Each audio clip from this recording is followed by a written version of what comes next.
पत्नी के गुलाम, बीवी के गुलाम। एक राज्य में नंद नामक राजा राज्य करता था। राजा नंद अत्यंत पराक्रमी और शक्तिशाली था। उसका राज्य चारों दिशाओं में फैला हुआ था। राजनंद की पत्नी अत्यधिक सुंदर थी, लेकिन स्वभाव से बहुत तीखी थी। राजा नंद अपनी पत्नी को अत्यधिक प्रेम करता था और उसके रूठ जाने पर मनाने के लिए कुछ भी कर सकता था।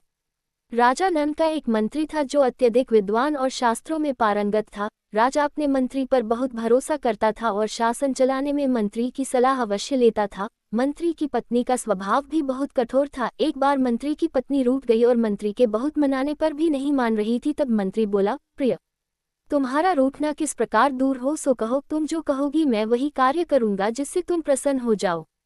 मंत्री की पत्नी बोली, मैं तभी मानूंगी जब तुम अपने बाल मुंडवा लो और मेरे पैरों में गिरकर मुझे मनाओ। मंत्री ने वैसा ही किया जैसा उसकी पत्नी बोली थी। मंत्री के ऐसा करने से वह खुश हो गई।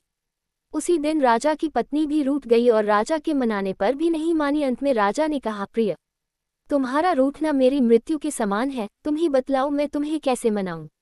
राजा की पत्नी बोली, मैं चाहती हूँ तुम्हारे मुंह में लगाम लगाकर तुम्हारे ऊपर बैठ जाऊं और तुम घोड़े की तरह हिनहिनाते दौड़ो।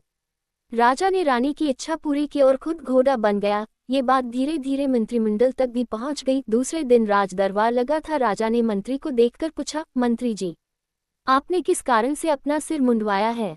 मंत्री ने जवाब दिया, महाराज, मैंने उसी कारण से सिर मुंडवाया है जिस कारण से पुरुष अपने मुंह में लगाम डालकर घोड़े की तरह हिनहिनाते हुए दौड़ लगाते हैं।